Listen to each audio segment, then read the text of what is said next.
At his confirmation hearing to become architect of the Capitol, Brett Blanton said he would not tolerate unethical conduct on his watch. I will have a zero-tolerance policy for harassment, discrimination, and unethical behavior. Now it's his own behavior that is under scrutiny. That's the result of a bombshell Inspector General's report this past fall detailing allegations Blanton abused his authority, misused government property, wasted taxpayer money, and misled investigators looking into it all. Few have been tracking these claims more closely than Donald K. Sherman with the government watchdog group Citizens for Responsibility and Ethics in Washington. He absolutely should resign, and if he refuses to resign, he should be removed from his post. That post is architect of the Capitol, an obscure but big role responsible for leading 2,000 employees who maintain the buildings and grounds of the U.S. Capitol, the Supreme Court, and the Library of Congress. And Blanton's duties extend beyond that to serving on the board of the U.S. Capitol Police and overseeing the physical security of the Capitol complex itself. So this is an important job, even though maybe people have never heard of it. Absolutely. This is a critically important job to make sure that Congress can function effectively and efficiently and safely. So when the details of the Inspector General's report came out, it was a stunning condemnation of a sitting government official, beginning with charges that Blanton allowed his family to drive law enforcement-equipped vehicles as personal family cars, driving them to South Carolina and Florida for vacation. And on a weekend trip to a craft brewery where one of the vehicles was involved in a fender bender. The report says Blanton told the other driver he was an agent and that the government would handle the insurance claim. The repairs cost U.S. taxpayers just over $1,400. It was a trip to Walmart that initially set off investigators. A taxpayer called a fraud tip line to complain about a vehicle with a government license plate being driven erratically by a young woman who also made an obscene gesture. That was one of Blanton's daughters, the report says, who told the Inspector General that her father had given her permission to drive the car and that she often ferried around her friends. Free gas is how she referred to driving on the government's dime.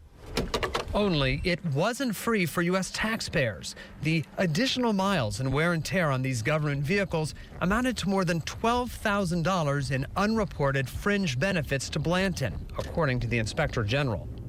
It's rare to see folks, especially agency heads, misuse thousands of dollars of money to their personal benefit. It's not supposed to happen. It's not supposed to happen, and it doesn't happen very often. That's what makes Mr. Blanton an outlier. But there's much more, including a claim Blanton impersonated law enforcement. The report says he falsely identified himself as an off-duty D.C. police officer after using one of his government vehicles, equipped with lights and a siren, to pursue a driver who hit a car belonging to his daughter's boyfriend. And the report details how Blanton asked for a bench seat to be added to a new government vehicle. This was at the request of his daughters to have more room for guests. But perhaps the most shocking fact of all is that months after these allegations came out, Blanton has not publicly addressed the report's charges.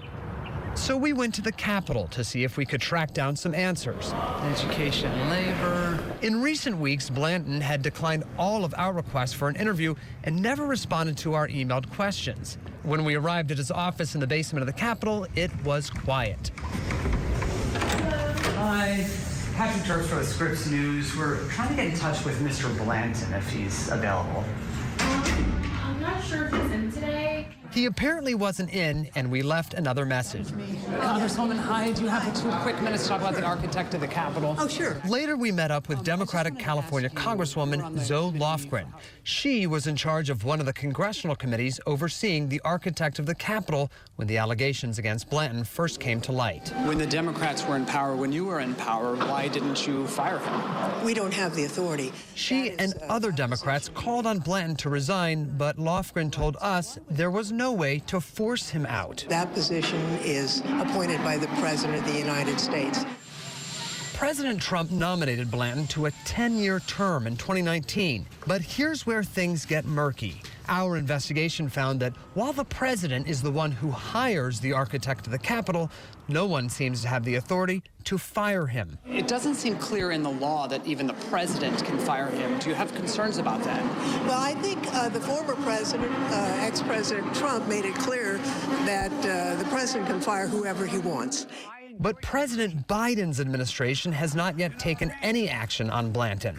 When asked about that at a recent briefing, the press secretary declined to explain why. But certainly we will take it back and come back and reach out to you with where we are on that. Weeks after that, we're still waiting.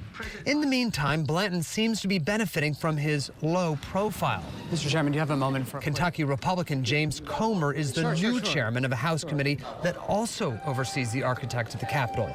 He didn't seem to know much about Blanton at all. Mr. Chairman, do you plan on investigating the architect of the Capitol? The architect of the Capitol? Yes, an IG report came out saying that he engaged in misconduct. Of the architect of the Capitol? I haven't even seen that. When did that come out? In the fall. Oh, okay. I'm not aware of that. I'll have to be briefed on that.